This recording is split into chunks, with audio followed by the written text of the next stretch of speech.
Alrighty, welcome to what is this? Episode 10 of Shonen Jump, or not Shonen, the Jumpcast. I never get it right. It up. I still can't. Yeah, I it's still can't episode right. 10. Yeah, dude. We got far. We did quite well last week, and we're still, of course, joined by Max this week. Heyo. The pogging fish. Yes, sir. Yeah. I need to get my own little special profile We'll pic. start working on that. We decided to have him on for as long as he can be because we really liked the dialogue between all three of us. Yeah. It's very fun. It makes the podcast more fun, at least for me. It is enjoyable to have like another perspective on here too. Yeah. But yeah. It keeps things fueled. We can keep talking. There's no longer long pauses while we're looking through listening through the chapters, trying to figure out just like, oh, what did I want to say?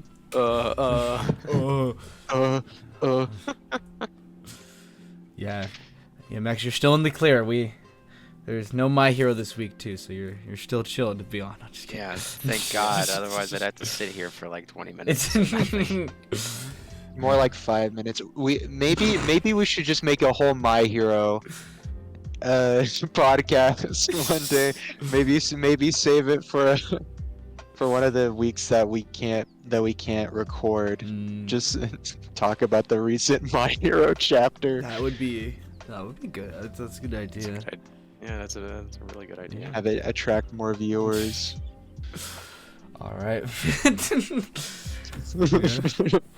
And we got Max's finally. We're gonna have Max this week. His thoughts on the new Chainsaw Man chapter because he's joining us. You know, a week we do get a Chainsaw Man chapter, which is gonna be very nice to hear your thoughts on that. Yeah. Thinking off the top of my head, I think it's another 2-week break. So Yeah, something like Yeah. that. That's gonna why be a not 2-week till like break for Christmas. both of them. Like the week of Christmas.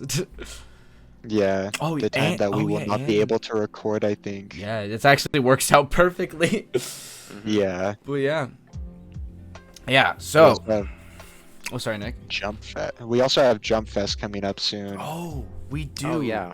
We'll have to. So there's going to be a bunch of news coming out on everything that we talk about. So we'll try to post something around then, but we'll see. Because what we were thinking is, it'll be Jump Fest where I will be out of town for the week it'll come out, and where I'll be, it's like 4 a.m. in Japan, and I'm like, it's like 12 when it's going to be streaming in Japan, and like 4 a.m. where I'll be, so I'm like, Yeah. so that'll be like what, like 5 or 6 in the morning for you guys, so I'm like, I don't know if we want to get up that early to like record our reactions, but we'll definitely try and like record like a week before our thoughts, maybe predictions, maybe just a little discussion about what we're hoping for with Jump Fest, and then the next week we'll kind of tie in with that and talk about what actually happened, what we thought, whatever, but whatever we thought. What we're excited for, what we hope, what we can predict of what's going to be happening. Hopefully we'll get news of JJK season 2. Mm-hmm. Yeah, exactly. Dude, fingers crossed, because they said like what, 2023, so hopefully early 2023. I'm praying. We better get an announcement. We better get one. Dude, it'll be good to get Shibuya rolling, or get Oh, be so OG. excited for it. Yeah. fingers crossed. Of course, that's what you're looking forward to, Nick. Yeah, exactly. I've still got like another probably 2 years before I get to see Yuta animated again, so Yeah, exactly. I'll be waiting a bit. Who knows? Who knows? Maybe he'll be at the very end of Oh season 2. yeah, we'll get I'll kill Yuji Itadori. Yeah, That'll be the season ender. That would be a really. That good would be one. really cool. Mhm. I think that would be a really good tie-in. But yeah. All right. Yeah. Get some little pre-banter going, but sorry, Nick. Good to see Yes. something. Huh? No, I was just breathing, my man. Oh, sorry. I mean, we can also just jump straight into it with the new Chainsaw Man chapter, I think that's a good idea. which was Nick, is have I very ever told you you're a good idea machine? you said the exact same thing to me yesterday. Quit trying to butter me up. I'm always. What are you trying to get out of me? What do you want? Next question. Next question. Mm-hmm. All right, Max, do you want to lead us off this week? I would love to. So, yeah, this chapter, okay, first of all, loved it again. Again, pacing, fantastic. Like I said in the last episode, it's just fantastic. But, more specifically, this chapter is just great building of each character and how they interact with each other. I'm super happy this is what we got in terms of the date. I'm glad we skipped pretty much right to the date. At that, I I was worried that we may have gotten a little bit of a, I guess, I don't know, like filler, like a little bit of filler, but no, we're right into it. I'm also glad that the date isn't lasting forever as well, because that would also be kind of frustrating and boring. But Fujimoto doesn't exactly. Someone doesn't He- enjoy romance. Yeah, Yeah, exactly. Someone's a Debbie Downer. Yeah, exactly. But yeah, okay. So I am so curious what the Famine Devil is gonna look like, and if she's another hybrid or not. My guess is that she's more of just like she's incredibly powerful. She's one of the four horsemen, so therefore she has like a physical manifestation like Makima did. But it seems like she's much more forthcoming with who she is in terms of her character, whereas Makima was definitely more like very obviously trying to blend into the background. Well, dude, I thought, and I think everyone thought that it was gonna be the Conquest Devil, because that's what that's what I heard. Everyone's like, cause like I thought she called her like little sis at some, or like something like that, or like big sister or something. So I'm like, oh shoot, there's war, there's conquest. So I'm like, fits in perfectly. But I'm like, Famine's gonna be really cool, like ability wise. Because I was trying to think like, but when I was reading it, I'm like, okay, Famine might make more sense, because I'm like Conquest, like realistically, like it could be like a devil that more is like in like buffing people. Yes. Yeah. But like Famine, I'm like, that would be really like just like snap of a finger starves the person they're fighting or something. Yeah, or really a life cool drain type of thing. Yeah, it'd be such a cool concept to use. But yeah, I'm really curious about how exactly that's gonna work, because okay, I had the same thought process as you did, Max. That just it like wasn't expecting Famine Devil, but it makes total sense that Famine is the older sister of War. God, I'm curious, and God, I hate how short these chapters can be. Only like I know it's technically like it's a good amount. It's 19 pages, but still, it's just like constant cliffhangers. Anyway. yeah. Sorry, I'm trying to look. That's the weekly pill of shonen, is that you always have to have some sort of like, what is it? It always has to be a cliffhanger at each chapter. Yep. Because it's the whole like you gotta keep people engaged. Exactly. I think I mentioned that last time too. Yeah. But we had a whole thing about that. we had a whole conversation. Yeah. A whole deviation. I also think it's funny just that Asa insists on telling the facts about starfish and sea anemones.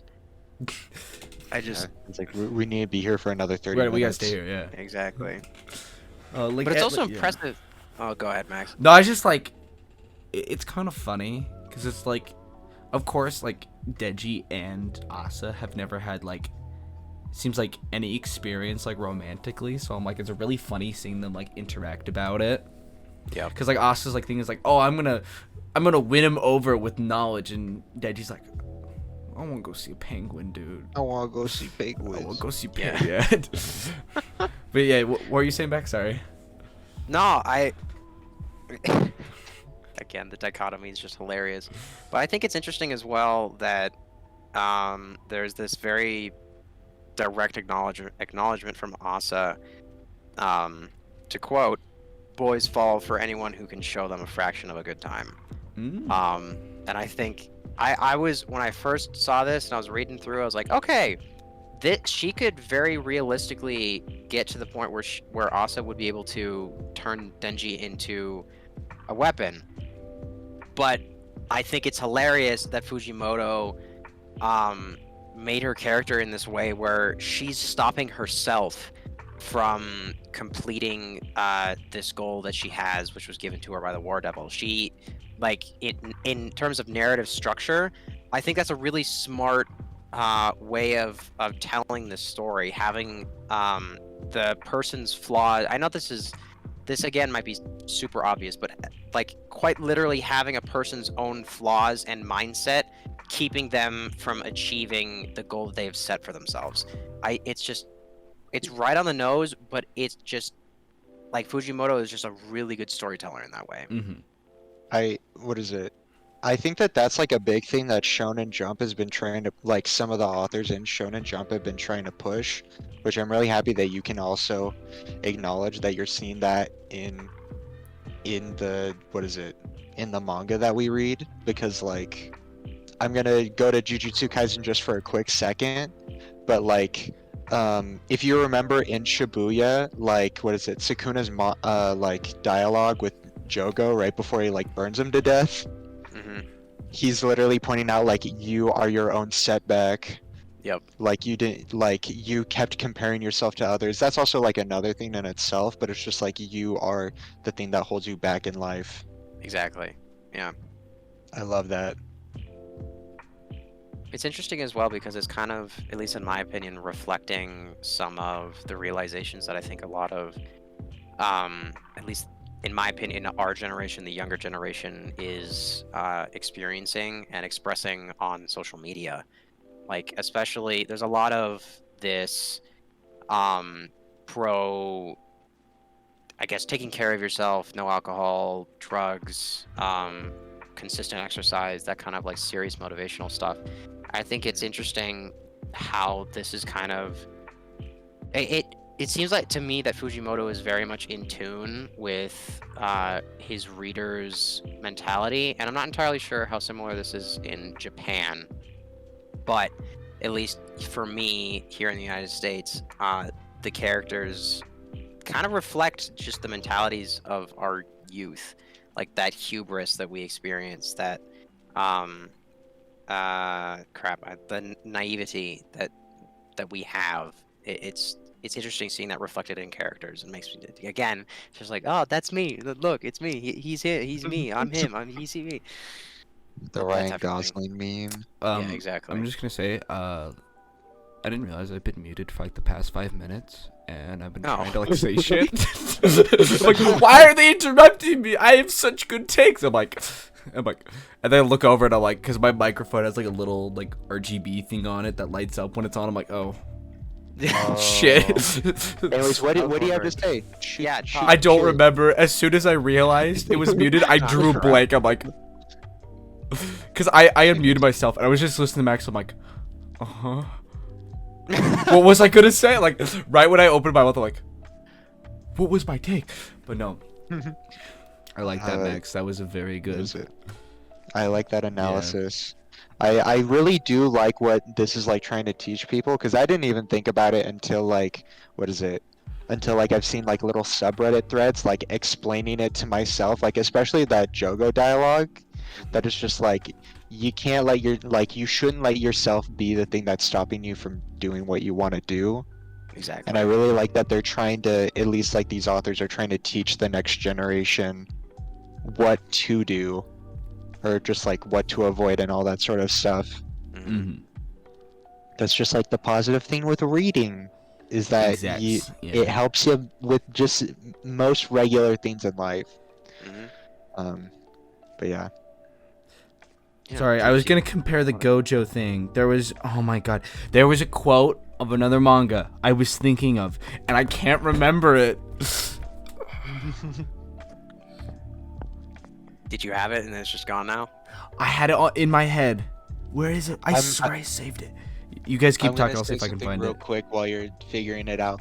I want to point out, so when I originally read this chapter, I thought that like Fujimoto as like a trick, like you know how like it's just like the panels look almost identical to each other when like she goes from talking about the sea anemones to the starfish and everything. Mm-hmm. Hmm. He completely redrew those panels. I thought that he just did a trick with like because it's all digital, that he was just going to keep the same frames and have different dialogue in each one, but no, he drew them differently. Like their hair's different, their Hmm. positions are different, and that's crazy to me. That's so much attention to detail and trying to keep yourself within the lines. It's so well done. Wait, like the flashback ones are completely redrawn?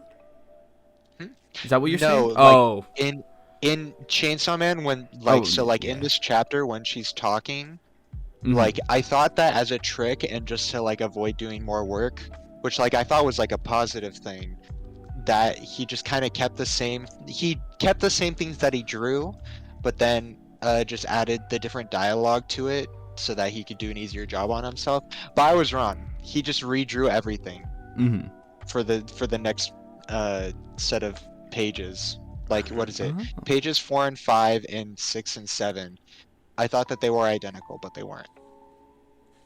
They're like Yeah. very different in a lot of different ways, like their Yeah. hair and their expressions and like the backgrounds. It's so crazy to me how much attention to detail is put into this stuff. It's nuts. I'm zooming in on the two panels that are on the, just for context, pages 4 and 6 of chapter 113. Yeah. The panels in the top right hand corner of the jellyfish and then the clownfish, along with the sea anemones and just like this tide pool. Like, Yeah. holy shit! If this had color, whoa my god, that would be insane. Like the amount of detail that Fujimoto's able to attain just with black and white, that's just nuts yeah. to me. Mm-hmm. You can definitely see the colors for it being a black and white manga, like this chapter especially. Yep. Like you can definitely you can like the colors just come right into your head. You can imagine it right away. Yep. Like you can just feel that there's like some sort of blue aura everywhere. And especially like what is it? That last like somewhat 2-page spread of them in the infinite hallway. Mm-hmm. It's so cool. Yeah, I didn't even notice that until now. Wow, he kept track of the glow of the tank. Holy crap! I didn't even process that. The shadows, the amount of detail. Yo. That's something I'm really impressed with Shonen Jump. I'm just gonna say this like before I forget and mute myself again. But I'm really impressed and really happy that a lot of mangakas now are taking pride and learning, putting more attention into the backgrounds and like the detail of stuff. Yep. Because I'm going my little Bleach thing. As someone who loves Bleach, Kubo like never drew the background for like any big fight. And I get why, whatever, he had his reasons. But it's like, it adds so much to the story. And like that final, basically full page spread from the most recent chapter, Chainsaw Man, is gorgeous. Like even if you look, so it would be, if you flip to like, on the side that has the actual windows, on the top of it, it looks like there's like water or something, like where the wall and the roof connect. And like the piping is so well detailed. It's gorgeous. Like all over. There's little informational panels next to the Oh my aquarium windows as god. well. They and- go to different ones. Yep. And Yeah. oh my god. And They then like put that's so actually- much work into this. oh yeah, Yep. and then the panel, so it's like it's page 12, the top panel. And you can see like how detailed the fish are in the back when the Famine Devil and Asa are talking. So good, dude. Like, and I think you already talked about the scene. Okay, I just want to say the quote I was thinking about. Oh my god, where is it? It's a Vagabond one, and it's kind of like more like I guess you could say like a negative version of like what you guys were talking about. But it's just, it's a panel. I forget exactly when. But it's Miyamoto Musashi lying down on the ground. He's like looking up at the stars and he's like looking at his hands and he goes, "I'm absolutely nobody, and then he laughs. So I'm like, I take that as like, oh, you know, we're nobody until we make something of ourselves, kind of like what you guys were talking about. Yeah, But yeah. exactly. Vagabond is very It's so good, dude. it like very objectively philosophical. it is amazing, but I Yeah. do love it because of its philosophy and just how it deals with being human. I know we're kind of going off on a tangent. Chainsaw Man, so in my opinion, doesn't really do that quite. I mean, very obviously doesn't do it quite as much. There are still some points where you get that's like a similar way of thinking, but because Denji is such a child, it's just so basic, you know? Mhm. So, Well, like I know, Nick, you've read a bunch of it, but like the whole point of like Vagabond, of like what it is like what it means to be strong, and like calling yourself the strongest is like such a theme I Yeah. love, that like as Musashi grows as a person, because I think at the beginning of the series and for the beginning part, he almost has that like childlike mentality that Denji has, in a sense. And that, but that's the thing, it's like it's kind of like you could see like two splintering paths of like someone, you know, changing from that, and some, I mean, we haven't seen Denji really change from that childlike mentality, but like maybe we'll see that, but like someone that changed from it and grew.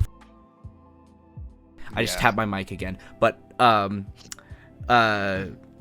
doing like I'm like moving my hands around and stuff, and I like bumped the mute button, but someone that didn't really grow from it yet, maybe we'll see that, him blossom. But there's another quote from Vagabond as well. It's when I forget the monk's name, but when he's talking to him, and he says, Musashi, you become strong, or you become kind. That means you're stronger.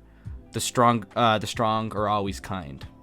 But it's like, just like, dude, you could take any panel. I'm sorry, but you could take any panel from Vagabond and like put it under like some philosophy quote, and it would work no matter what it's about. But yeah, exactly.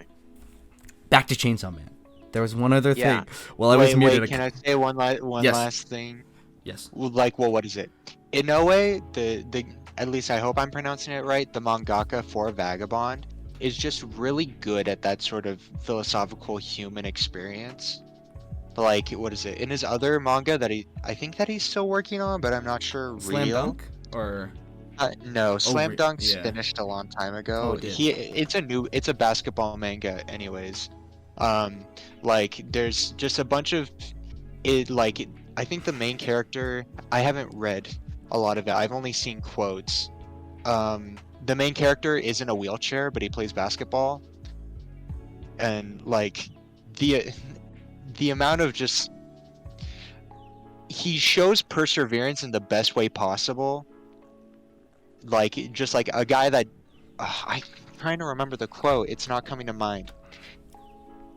Never mind. Just what is it? Inoue is really good at showing the human experience and like having these really good philosophical quotes. I think any like half of the like manga panels that you see with inspirational quotes come directly from his manga.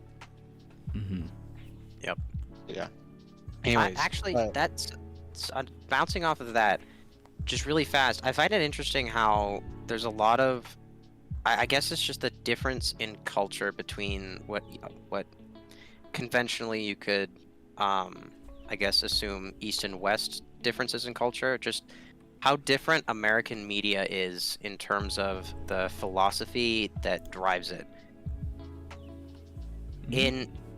I've noticed in Japanese media that there's a lot more of a frontal drive to bring these philosophies into the characters, whereas in American media, it's less about trying to reinforce those philosophies and more about trying to create something, but it's almost always nihilistic, and that it's so interesting how different that is, in my opinion.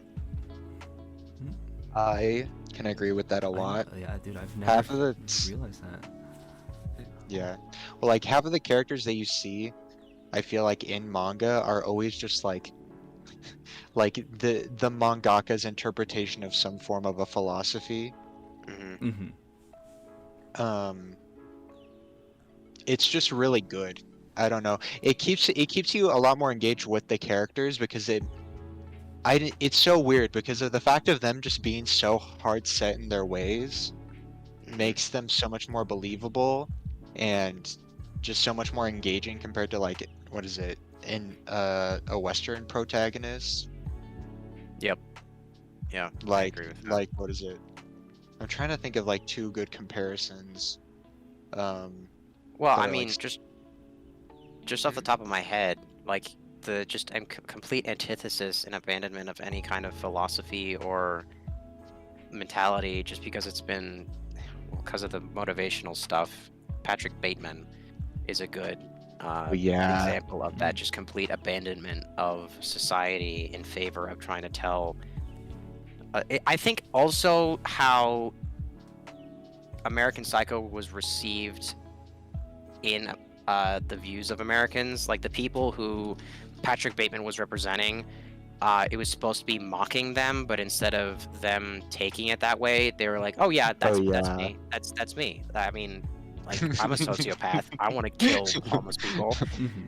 That kind of thing. And it's just so different in Japanese culture. That just doesn't exist. And if it does, it's presented in such a way that still brings in that that philosophical point of view. And actually, I want to tie this into another point that I thought of earlier, if that's okay with you two. I don't want. Go for it. No, keep going. Keep it going. So with Fujimoto's other manga, Fire Punch, that manga, God, that thing fucked me up.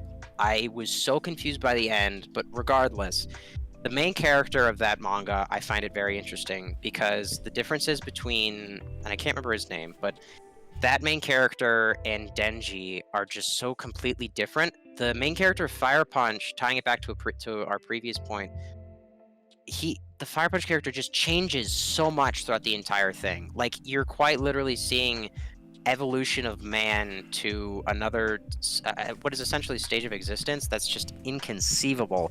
And then we have Denji here who just doesn't change. That's just something that I wanted to point out that I think is really, really cool. But crap, I lost my train of thought for my other thing. Hold on. Shit. Philosophy. Right. So Fire Punch has that. Thank you, Nick.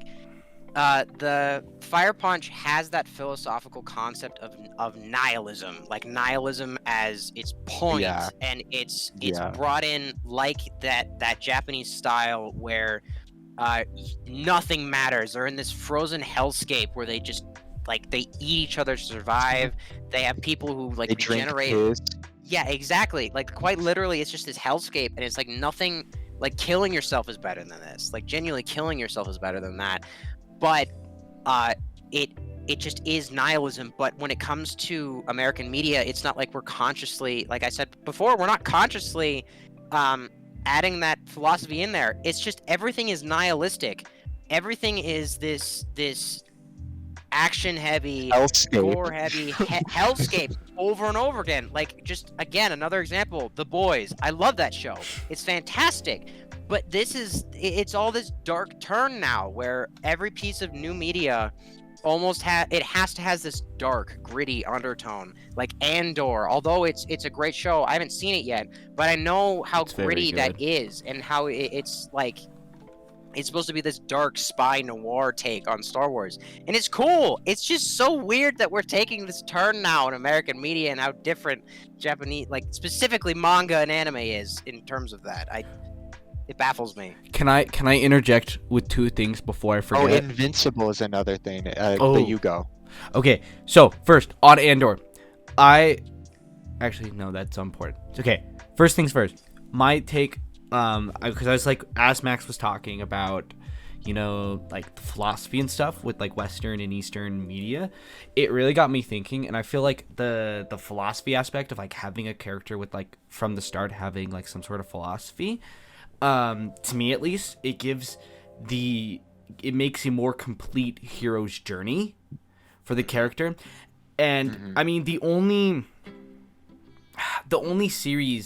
Western form of media I can think off the top of my head that somewhat captured that like philosophy and making a complete hero's journey is Zuko from Avatar.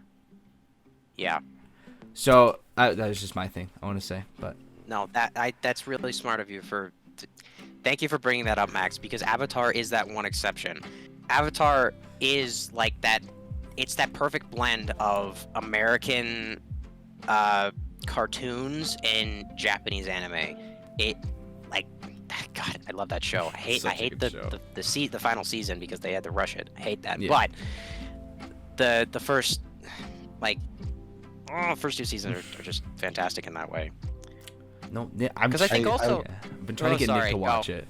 No, Drees, you gotta finish it. Finish it. No, it's just I think it's fantastic because that is one of the few shows that I want to show, or not one of the few, one of the many shows that I want to show my children because it has those lessons and philosophies tied within them. You see characters in their redemption arcs. You see characters develop over time, change, how their motivations fuel them, how when fulfilling their goals does not always fulfill them. It's like we need more of that, in my opinion.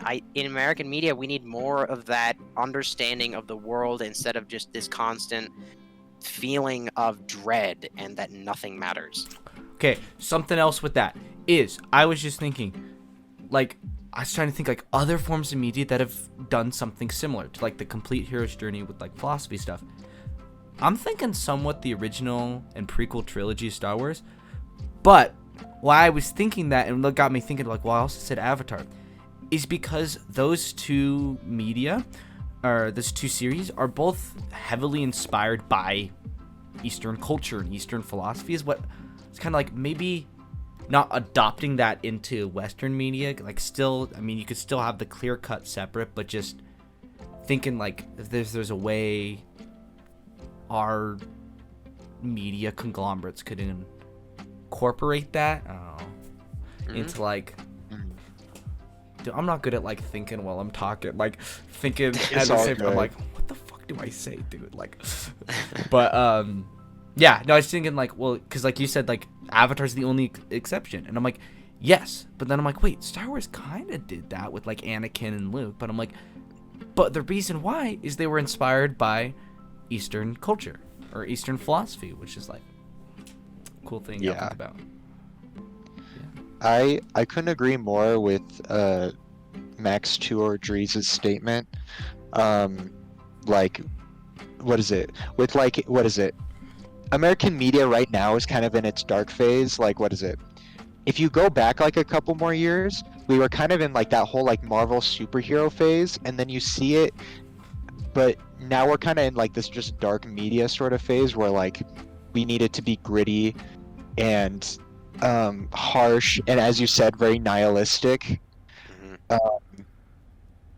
And I guess that's one of the nice things about talking about this and reading this week to week, is that this is such a big change of pace from like the normal stuff that we absorb over here in America.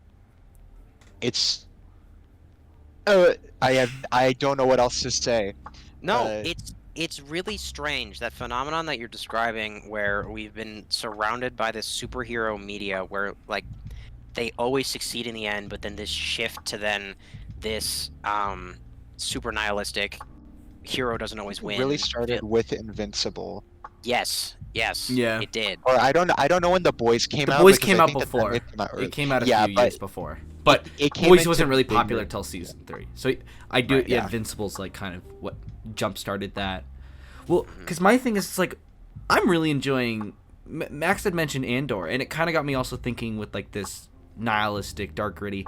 Is a lot of these forms of media, like superhero stuff, you see, and just Western media in general, in my opinion, you see in that world, that universe, you see the top 1% of people, like the Jedi.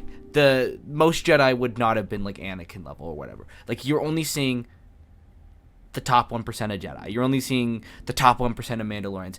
And that's why I'm liking Andor so much right now, is it's taking that focus away from the, the big space battles and stuff. And Andor to me feels realistic because there's no lightsabers. There's still blasters, there's still spaceships, there's still hyperspace, there's still the Empire. But it feels a lot more like, it's more down to earth. What I'm kind of getting at and why I'm enjoying it. Yeah. And that could be also the same way. I really did enjoy The Boys as well, and that's kind of be the same way I enjoyed it, because it's like, you know, you see all these superheroes and then these regular people are beating them now, because it's like they're put up on a pedestal of they're like superheroes are completely unbeatable unless it's a supervillain or whatever, and I'm kind of enjoying that mindset. It's like like switching. Yeah, no, I love that as well. That is something that I do like about American media, is that we are starting to see more of, I guess, what you could consider representations of the 99%. Not necessarily that we're seeing this. Yeah, exactly. We had this obsession with the 1%, in my opinion, a lot in the early 2000s and the 2010s. But now there's this shift away from that. Japanese media doesn't necessarily have that, but it's, I mean, to be fair, we're only seeing the at least in my view, I'm only seeing the anime side of that. I'm not watching Japanese TV, live TV, reality TV, what they're seeing over there. And that's actually, now that I'm saying it out loud, I'm gonna start looking into that, because I have a feeling it would give us a better view of how anime is influenced as well. I'm sorry, have you seen the Squid Game Japanese television show? I know exactly what you're talking about.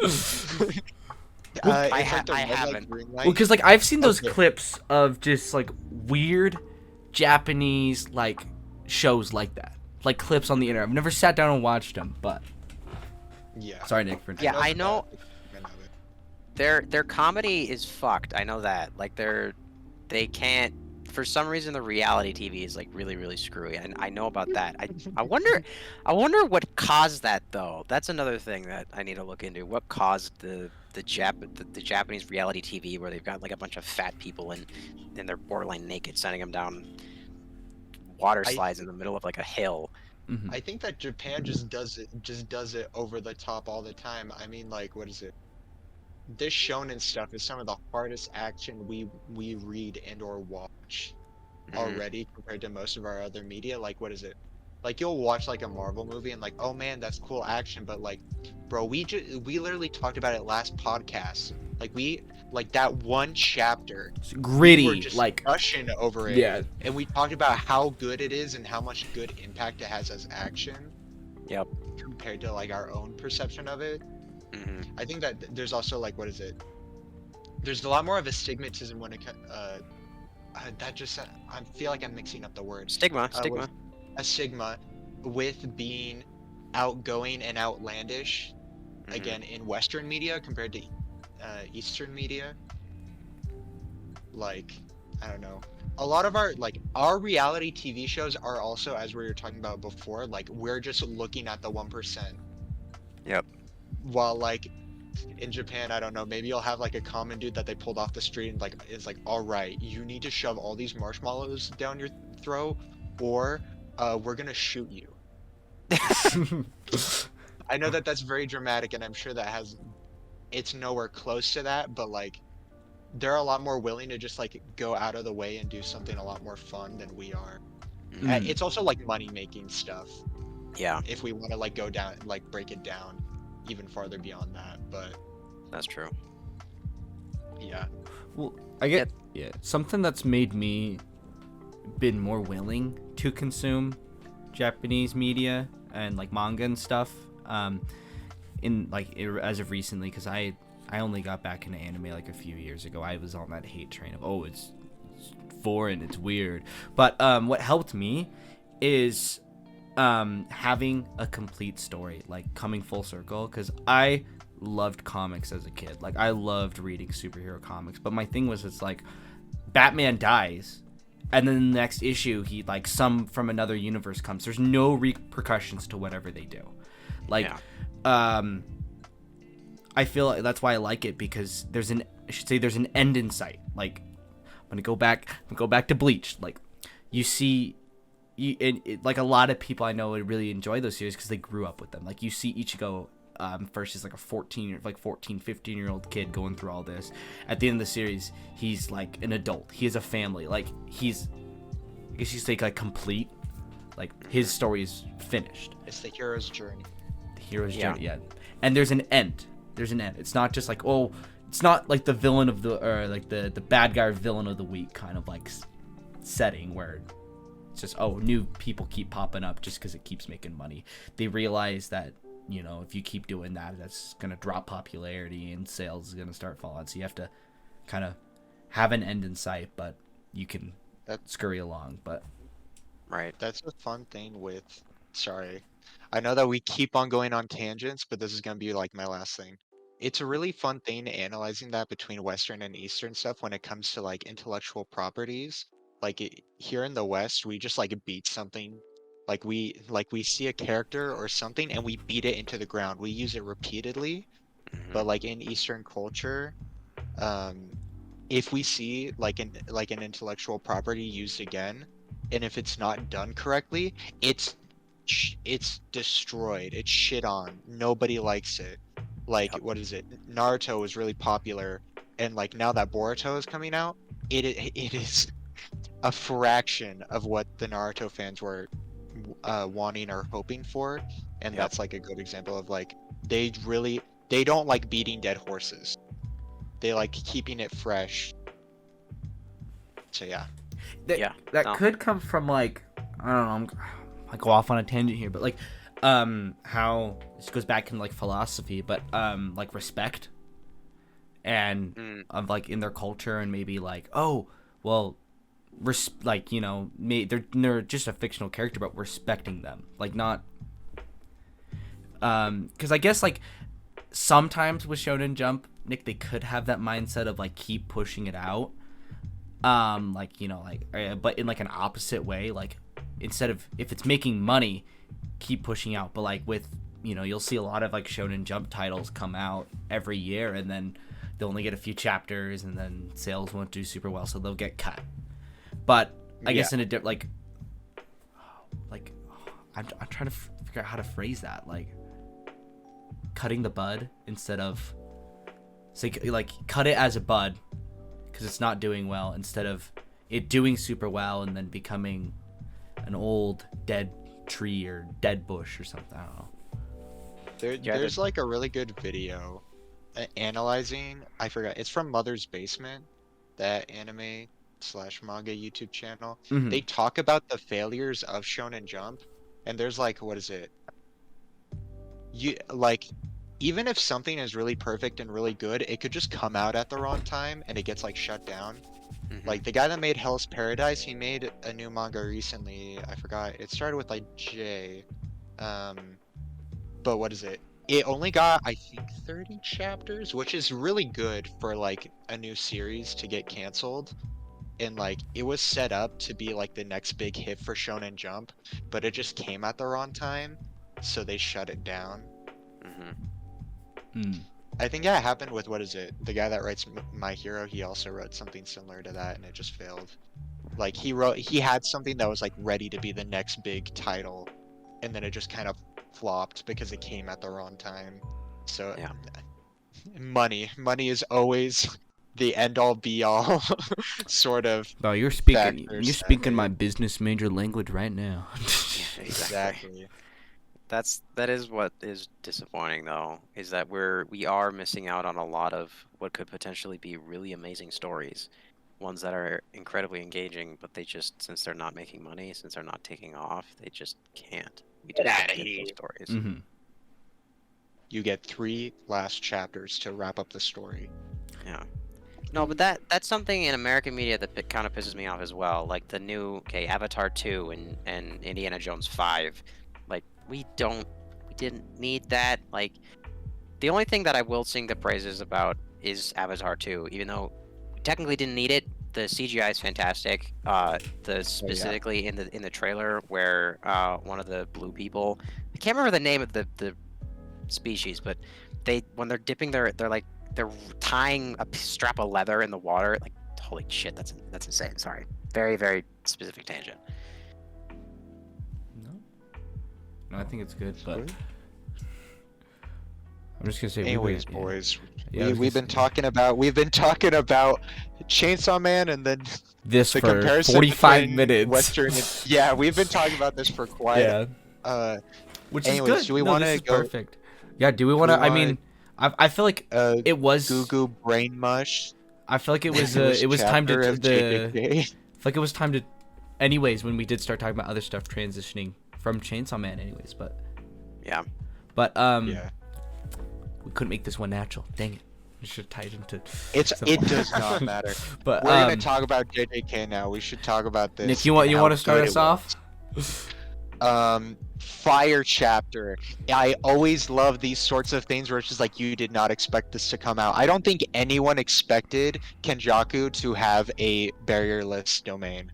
I mean, it makes sense as Kenjaku talks about, like, I've lived this cursed world. I've seen all this shit. That is such a Tengen, hard line, you're dude. a little secluded man. You do not know anything compared to me. I love it. Mm-hmm. That The art is so good. Well, dude, the art of like Yuki's like mangled arm is it's so nuts. good. Like, there was something before we started recording I talked about. I don't remember the exact page, but it's like the flashback of not Kenjaku, but Tengen and Yuki talking, and it's like Yuki lying on like a lawn chair, and how, in my opinion, like detailed her shadow is, and how like the shadow you can actually see it, because in my thing, a lot of these series, the shadows are not there and they're not important, but like the shadow of Yuki's there. It's say in the forefront of the panel is so good. Like, oh my gosh. Yeah, they're actually playing with light and perspective. It's fantastic. Mm-hmm. Yeah.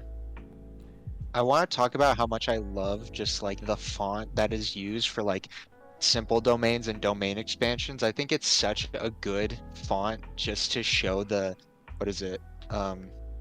grandiose nature of all this sort of stuff.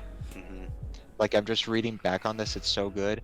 Also, my man Choso is back. Choso solos Kenjaku. Fodder. Choso is the strongest man here. Can we talk about it? He's ready. He's prepping. He's good as got build that up, man. shotgun blast ready, my man.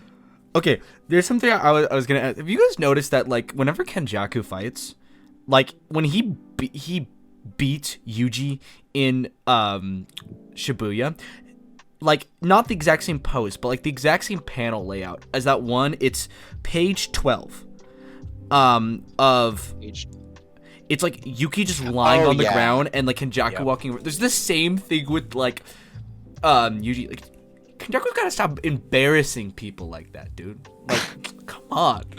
I think he even does it to Choso, if I remember correctly. So I'm like, Yeah, he does it to Choso as well. Also, like, the design of Kenjaku's domain is so cool looking. Oh, it's don't even get me started. But like, I hope they keep a narrator in the anime, because there's that line on page 5 that is just, they miscalculated, and then it goes, thus there is no outer shell to remove. Like, they need a narrator for it. It's so cool. And then, like, when Nick was talking about like the font, yeah, Tengen sweating, just like, oh my god, this thing is too good. He's built different. but no, dude, He literally compares him to Sukuna. like, back to that line of, he's like, I'm not like you, Tengen. I have lived. And then that next line, or the next time he talks, he goes, 1,000 years of conflict and alliances, a cursed world, is such a hard line, dude. Like, oh, It's so good. really good, dude. I want to see that animated so bad, because I can just picture it in my head of him like raising his arm, and then this most like, okay, he is the villain, but like the most badass stance, he just stands up and just drops his hand and the entire ground just shatters. It's so good. It's so detailed. It's insane. What, like, dude, I think what could have been really cool is when he flicks his hand down. I know they didn't, but I don't know if it's just me. I thought it would have been really cool if when he's making, if like in the anime they have him make eye contact with Yuki as he flicks his hand down and goes kneel or something. I think that would go so hard, because I think it would go along the same lines of like the I have lived kind of thing. He's like, because it seems like he's, to Tengen at least, he's saying like, you know, I've lived. He's like, I just muted myself again. He's on a different plane of existence than like base curses. He's like I'm up there. Like he's like saying like I'm an honored one. Like I'm up there with everyone else, with like Sukuna and Gojo. Yep. And like the panel I'm really like surprised. Sorry, no, keep going. I'm no, gonna talk and then later. literally the next panel of like when he flips his hand down, the entire floor just collapsing, and there's that detail on like on Yuki's face for just going like, oh shit, like I'm yeah, fucked. no, that, Like, feeling the gravity or whatever the hell. I know that it's not a gravity technique. I know that he used probably what is it, Ghetto's technique for this domain, but just like seeing her like whoop, gone, disappeared. and then him just like falling through the floor of like the barrier is such a cool panel too. Like this entire, oh my gosh, was so good. This is really setting up for how, like, what is it? Gojo has to be built different because we've just seen Kenjaku's plan required Gojo not being there. How the hell does Gojo beat a barrierless domain? Because that was my biggest thing with like Sukuna winning against Gojo. Also, this Right. completely changes the special grade chart again, like we talked about last week. How is Gojo built so differently?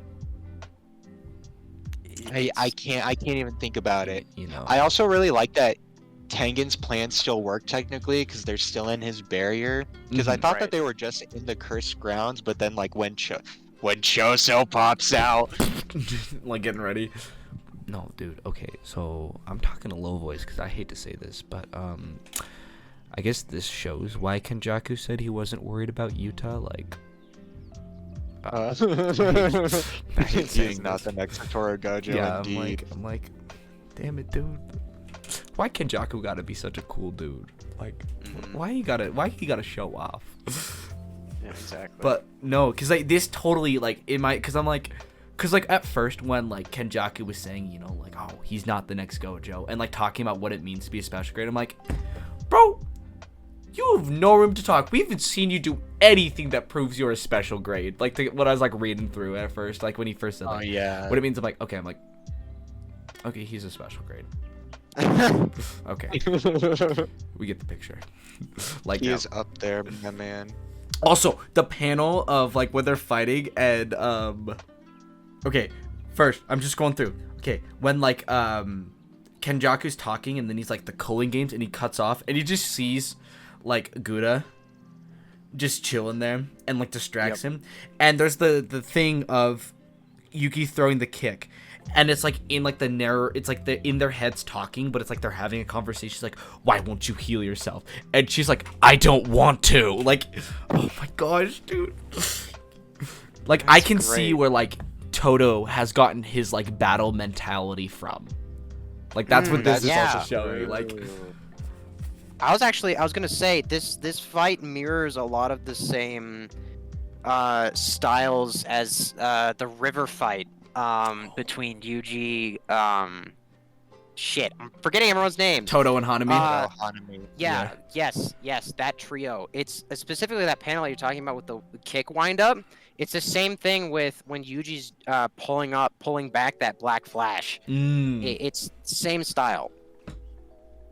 But no, oh, dude, it's like that's, oh my gosh, like I'm loving this chapter. Like this fight, I was like, okay, we're going away from the calling games. We're going away from all the action. I'm like, no, we're going to the action now. Like, Yep. Yeah. I think it's also nice that they're not just this is an important point. It's not just, oh, the villain is super powerful, so he's just able to bust in here and take out everyone and then absorb Tengen. There's an actual struggle here, and we're actually focusing on it. I think that's really important from a storytelling perspective, that we have this focus. It's fantastic. Also, on page 8, the pants again. We talked about this last last podcast. The pants with the fucking straps. Love that. Anyway. Okay, The This- dead silence. I'm This just is- reading over it all over again. okay. It's so This good. is something that's not as serious, but final page 19. When you see Choso, does anyone think it looks like he's about to give Kenjaku a hug? Like if you took away his little shotgun blast or like piercing blood blast, it looks like he's like getting ready to be like, Dad. Yeah, it kind of does actually. uh, That'd be interesting if we had a moment like that though, where Kenjaku becomes a little bit more. I don't know. We have like a Mexican standoff type of thing, and he tries to pull the familial card. That'd be interesting. mm-hmm. I don't personally. My prediction is that because it always has to be the like this, like as we know the cliffhanger. I really feel like by either he takes the hit, heals himself immediately, and then gets his gravity technique and is like, all right, all of you, like that's when he actually goes kneel, or Yeah. he gets it already straight away. Just pushes, and I mean, like this would probably be a horrible way, and I hate it because I love Choso. Just like gravity back the shotgun blast. Yeah. Bro, like Nick, Oh when my you mentioned God, the I don't kneel, even want to imagine that, but that's probably what's gonna happen. bro, Yep. I keep tying back to Bleach, but like I want the kneel situation to be like any time when like someone that has like a higher spiritual pressure just releases it and like makes like the other person just fall over. I want it to be like a moment like that with like the gravity when if he goes like kneel or something, or like they try and get back up and he kind of shouts and says like I said kneel, and then like that's when they have to like fall over or something. It'd be so cool, dude. But This is no, also our first like proper special grade fight. Like there's nothing close to this. This is like it's so good. yeah, because I'm like every other special grade has been, you know, Sukuna or Gojo just fucking with his Dogging opponent. on someone Yeah, else. fucking with their Yep. opponent. But no, this is like It's the same thing cool. with Yuta. Yep. Like Yuta kind of already had it in the bag from the first place, but he's just like, you know what? I need to hold myself back. Rika has to protect some people. Like, all right, never mind. Yeah, Exactly. But Max, going back to the point that you made about the Bleach characters and the Neil thing, I think we are in the next chapter going to see a point where Choso gets he gets the jump on Kenjaku and like lands the hit, and it's probably going to look like Kenjaku is dead, but then Kenjaku's just going to pull out something absolutely obscene, and then he is going to go whole hog, and something bad's going to happen. well, because like, how long does he have? Like, because I don't think I've ever actually said like how long after a domain expansion before your technique comes back. It is Like, not right. too long. Yeah, I know it's because not if long, we- but like, how long do they have before they're gonna get destroyed? That's I what mean, I'm what is asking. it? Let's go back to the. I'm gonna go back to the Sendai fight real quick and Mhm. actually look at it, so that because this can go into our predictions for next chapter. Hmm. Well, Oh, also it's because like I'm looking like based off the shape of Gouda, I'm thinking like honestly it'd be really cool if she like Yuki used it like a sword, or because it has like the 2 points. It'd be really cool if she tried to use it like Playful Cloud. Oh, Like, as a I was thinking quarterstaff, that exact yeah. thing. Oh, Like- that would be sick. cool. Because like oh Playful my God, and Cloud with is the mask god. and everything too, dude. That'd Yeah. be goated.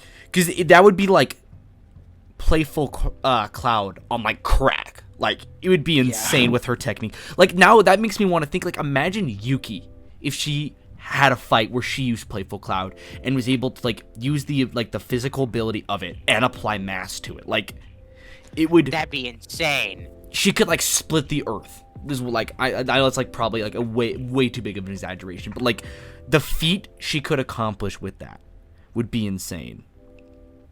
Oh my god, I can only imagine. Like, oh my gosh, there's so much cool stuff that could happen with it.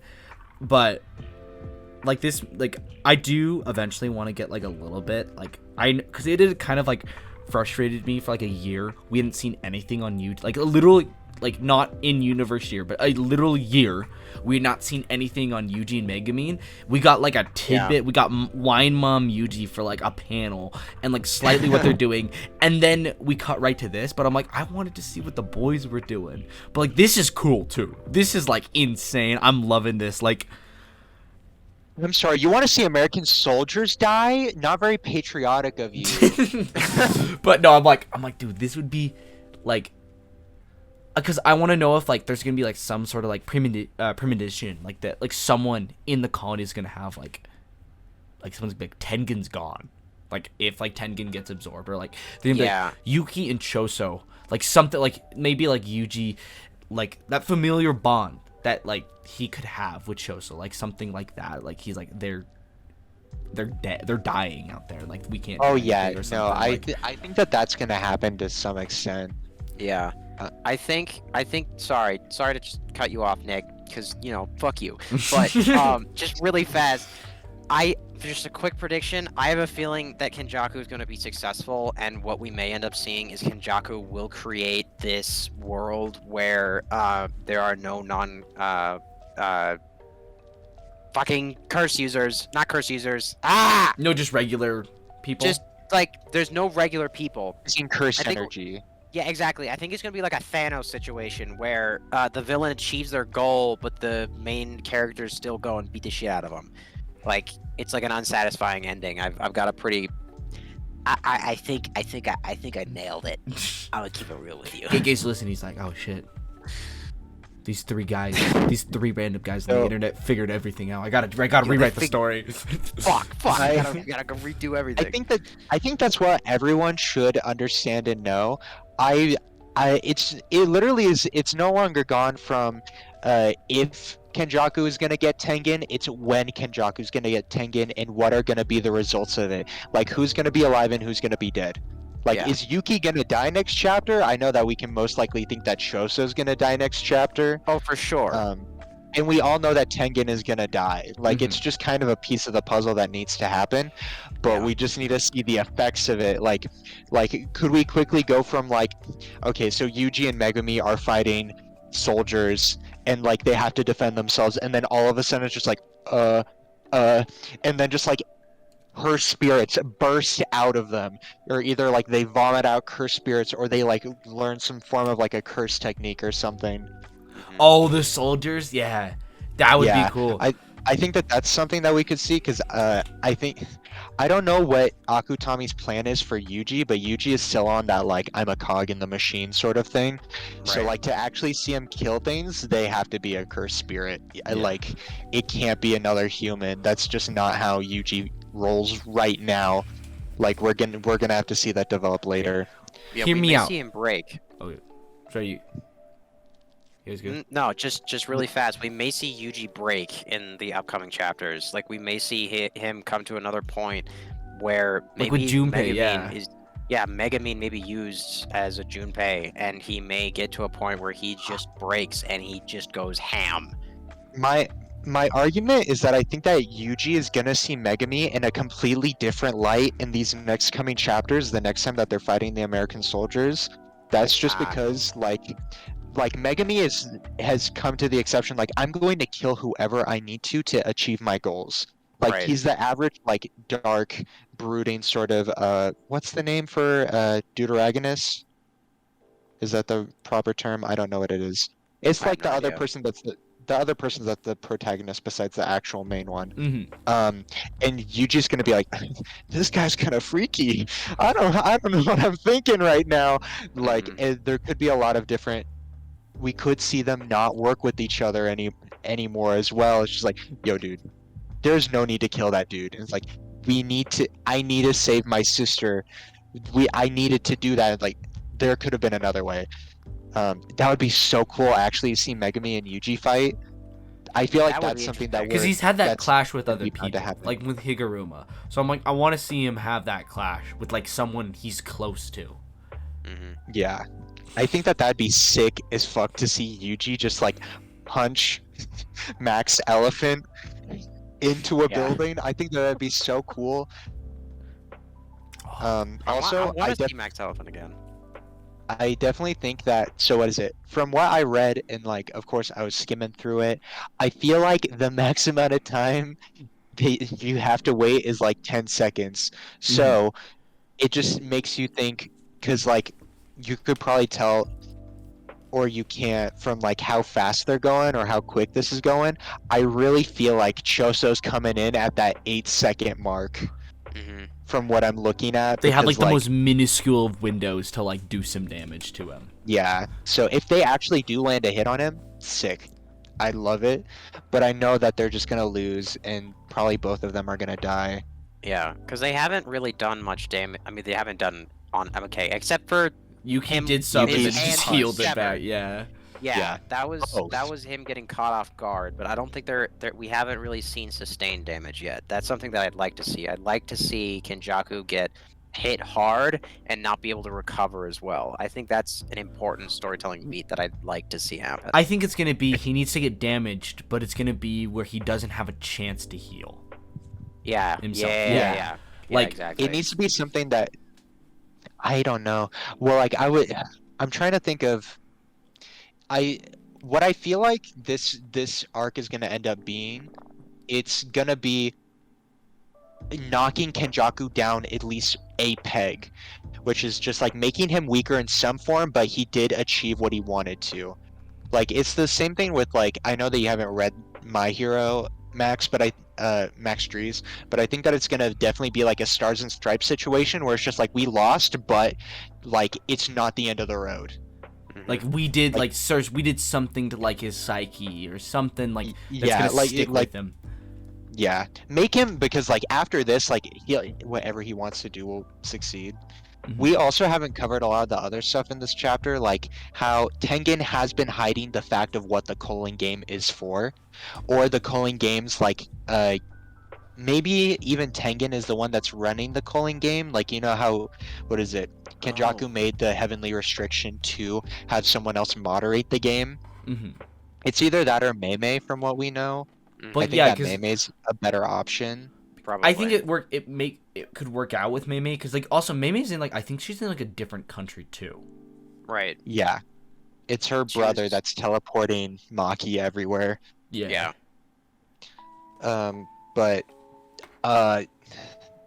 what is it? This is the grand finale to the first stage of the Culling game. Yeah. Or like what we can call the Culling game arc.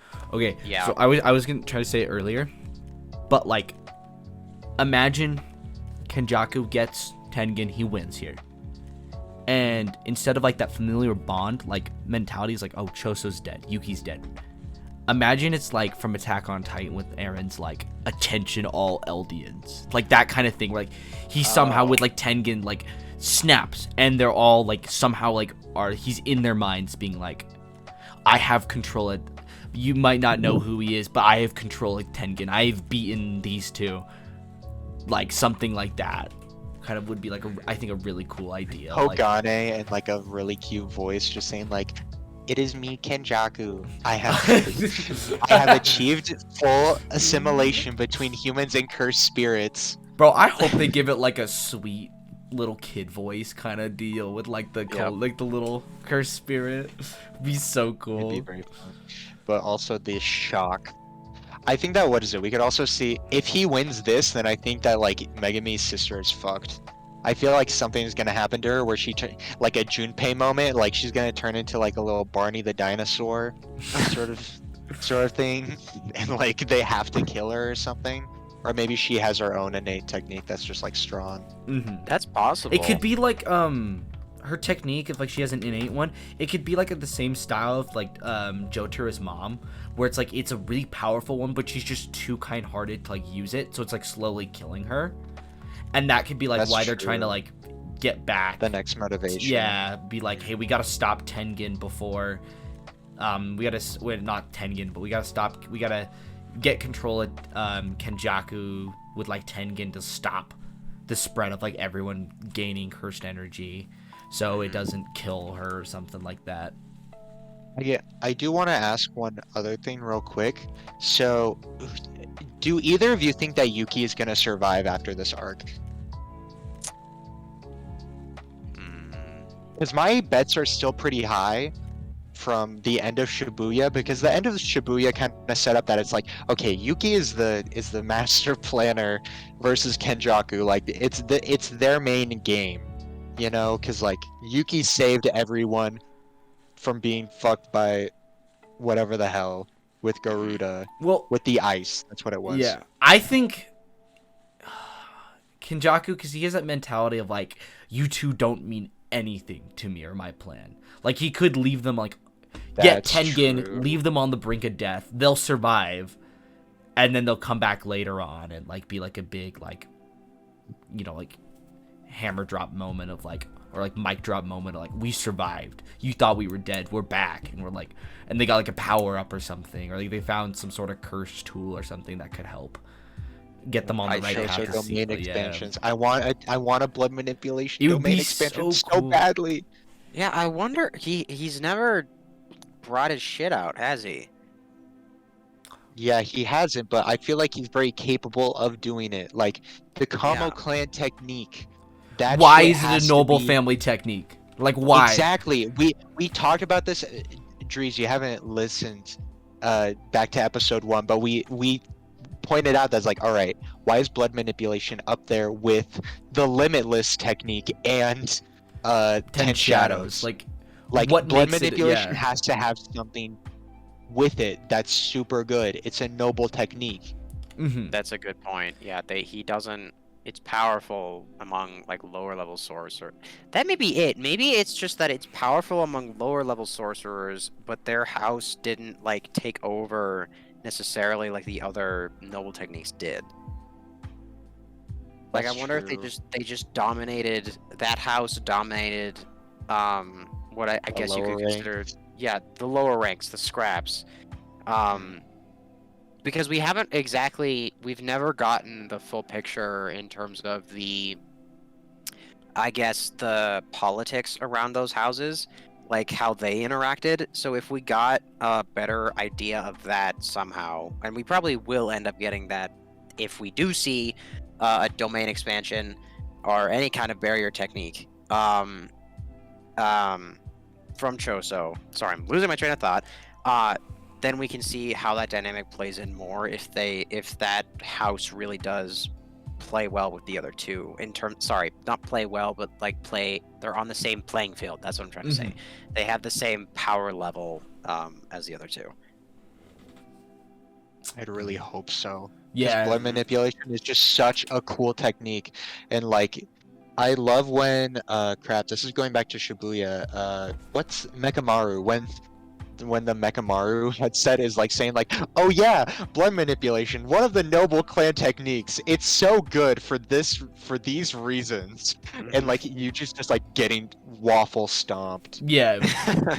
Well, because it's like, dude, like blood manipulation, just power in general in like media is so cool, and that's my thing. It's like that's why I like it in JJK, because it seems like, to me at least, it seems It's so very much more fleshed out. yeah. It's so, to me it seems like versatile than like more versatile than most other techniques. It's like, oh yeah, limitless, like they just can't touch you. But like blood manipulation, there's so much you can do with that. It's like limitless. It's good. Like there's a reason why Gojo has it, and like it's a noble technique as well.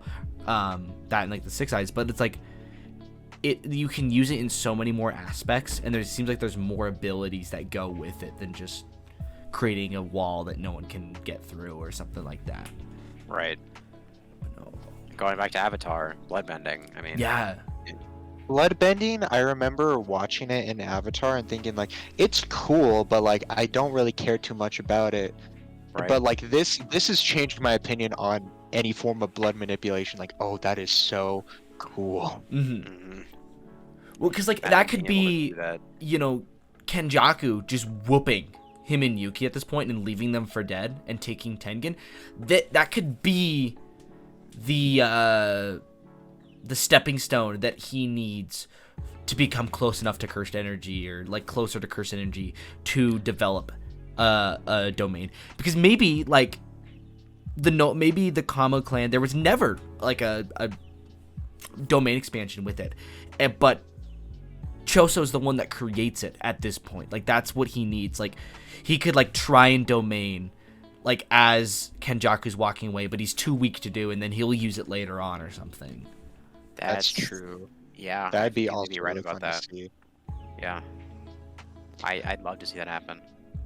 I think definitely, what is it? If they make it out of this, they're not gonna make it very well, and I feel like Maki is gonna be the one that has to regroup everyone. 'Cause Oh, she's of the one course. that's up in between everything.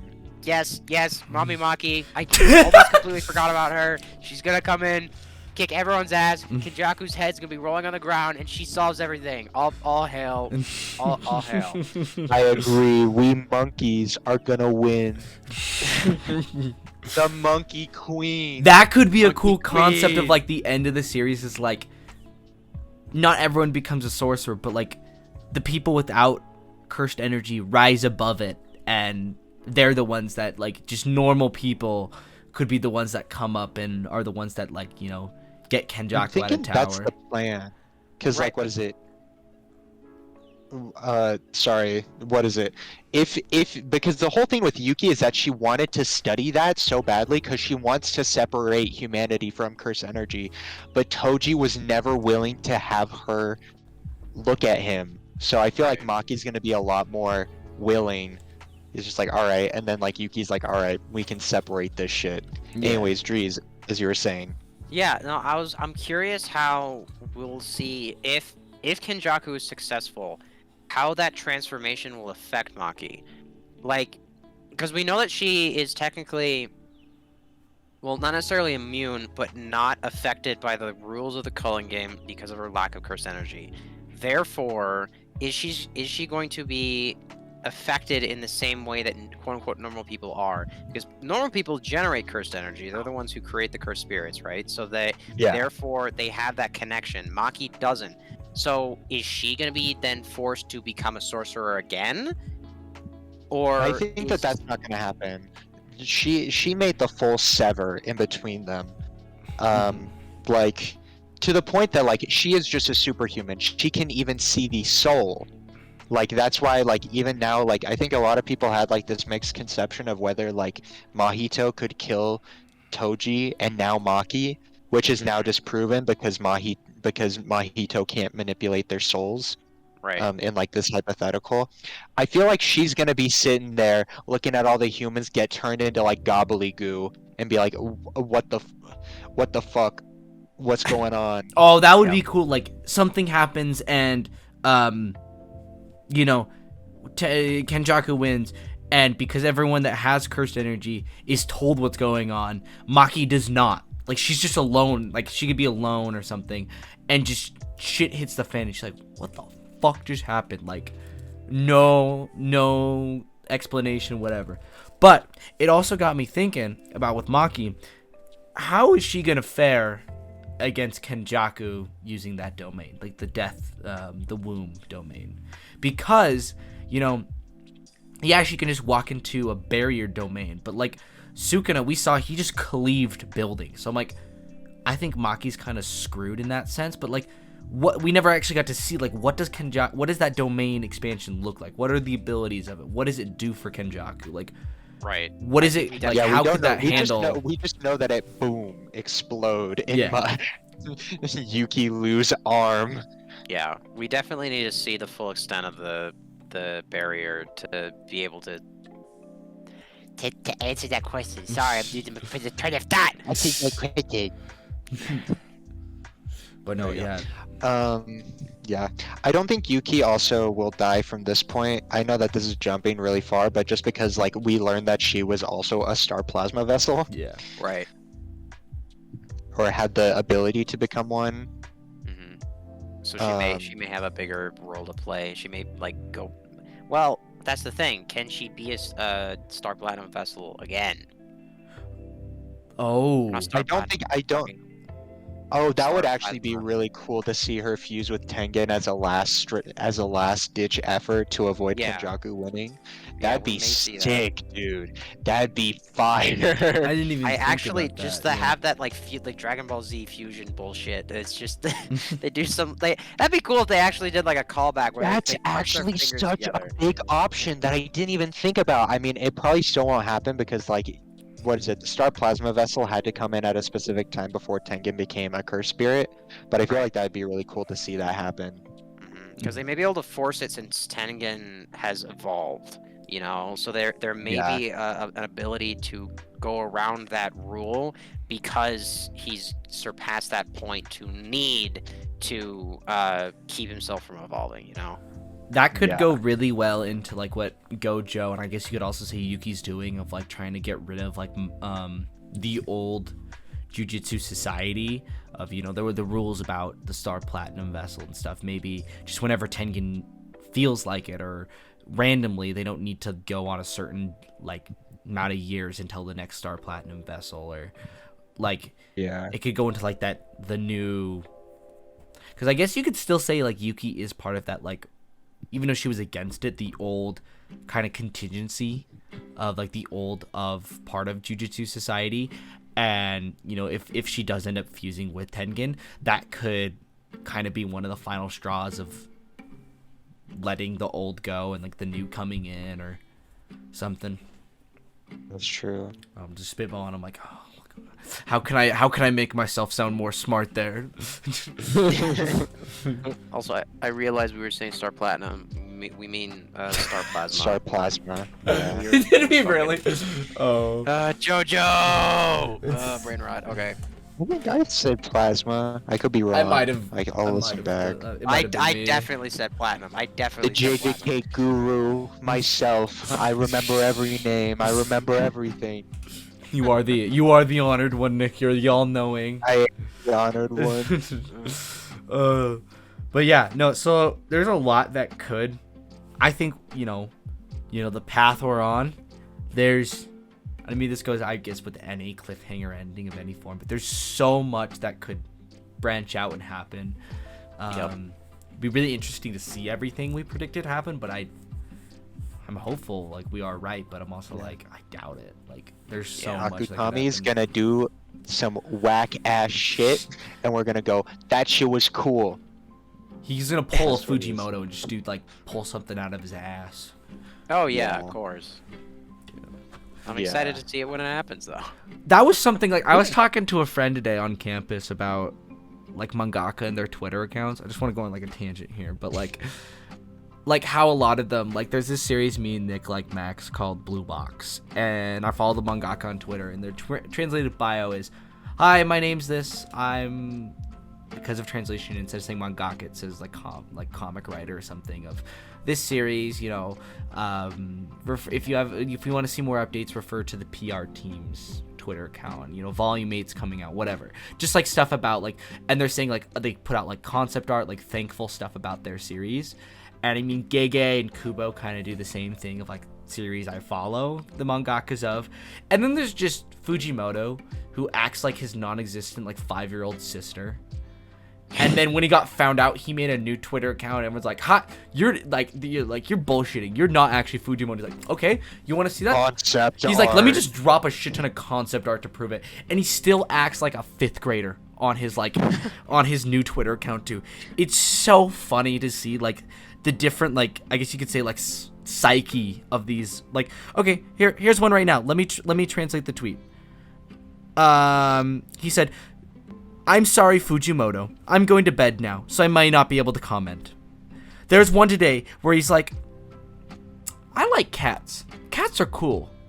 And cats are cool to a 5-year-old like me. Maybe I'll get a cat." Like something along those lines. Like literally that concept of like him of like on his, like when he was like, "Oh yeah, you know, I'm gonna upload my YouTube channel, me trying to fly." Like crap like that. Of like, I'm gonna eat my dead goldfish. I forget he did that.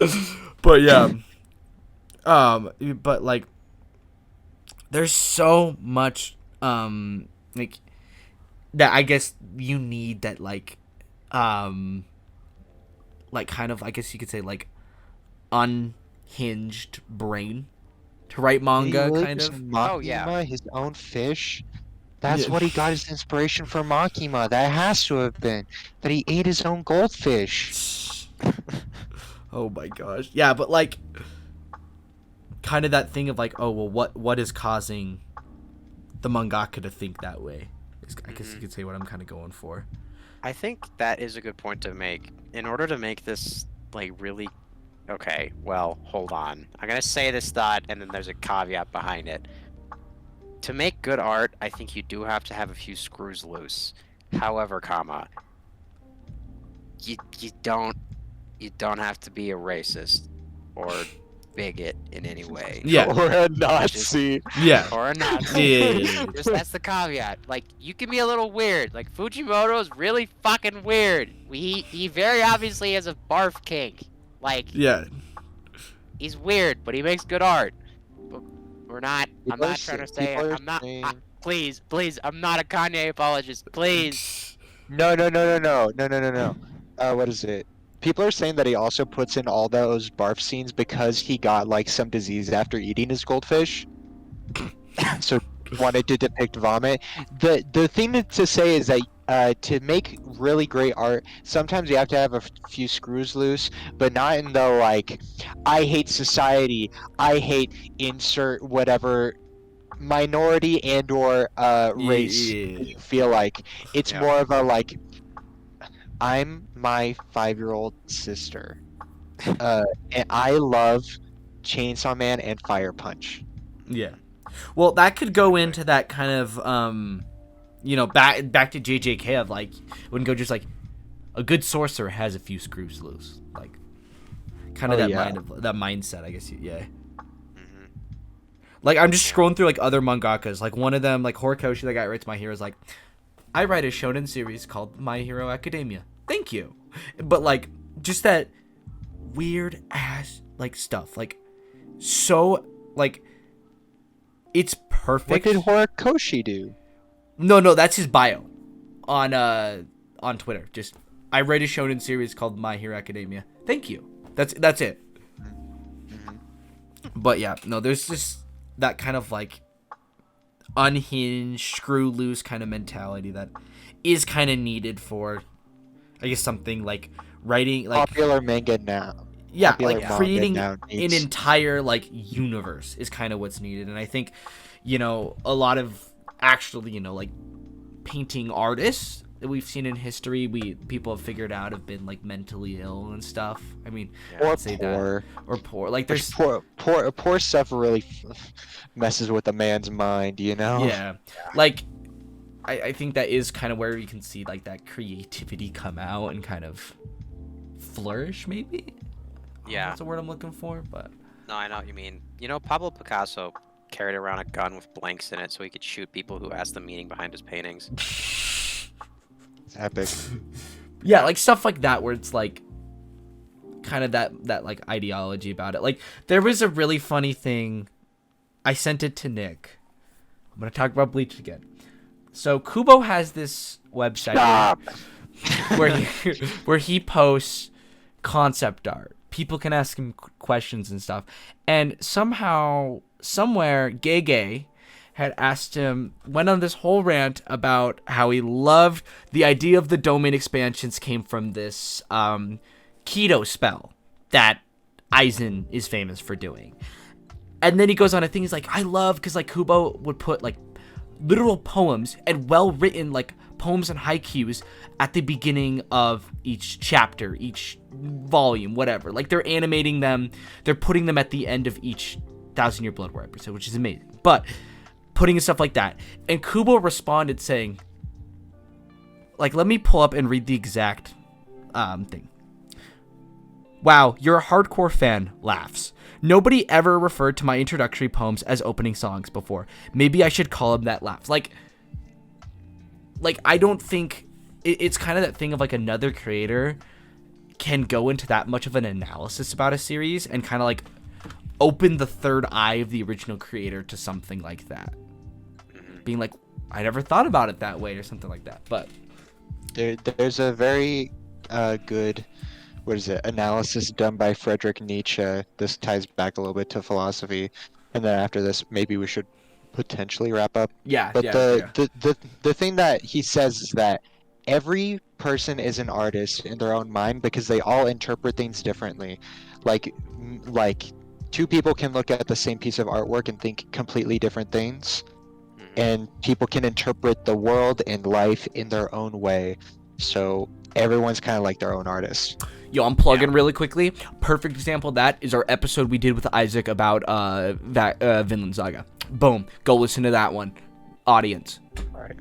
All right, let's do it. Let's do our little closing statements on JJK. Drees, what do you have to say? Yeah, fantastic chapter. Once again, like I said last episode, there's just so much good detail. The impacts feel good. It looks good. It reads well. We're seeing so many cool things pop up, and like, it's got my imagination tingling with all these things that could possibly happen, and I'm just so hyped. I'm hyped constantly for this shit, dude. It's fantastic. Nick? Oh no, Pruden, you go next. I want to hear what you have to say. I'm very excited with how because my thing at first was I didn't like the Culling games, and then at first I was like, okay, this fight's gonna be boring. But now I'm very interested in seeing where this goes with what we have said today. It's kind of got my mind racing of like, what's gonna happen next? Like, is it really gonna be like that situation of like we see Yuki do one good fight and then die or something? But like I want to see where I'm just very excited to see where the series goes. I'm very excited to see, because like I heard there were some changes from season 1 of the anime and what it covered. So I'm very excited to see what they're gonna say at Jumpfest, so we can kind of see if there's like any of those kind of like those different interpretations of like how a character says something or differently or whatever. I'm just very excited. It sucks we do have to wait like 2 weeks to get a new chapter. Yeah. So, Yeah. Great sacrifices must be made. Nick? My last thoughts are Choso solos the verse. He's better than 20. And work stopping. No, no. No, just He kidding. beats Miwa. He beats everyone. He's gonna win next chapter. But can he That's beat Goku? all that I have to say. God damn. Okay. Okay. Thank you. I'm just kidding. Thank you for listening, everyone. Have a wonderful week or wonderful next 2 weeks. We don't know what we're gonna do next week. I know that there's gonna be maybe next week is gonna be the My Hero week because I think that's the only new thing that will be coming out. I don't know what these other two are thinking, but yeah, have a wonderful rest of your week and/or 2 weeks. And thank you for listening. Please like and share. Like, and comment, subscribe. Yes, please. Bye. I don't know why I'm waving, but bye.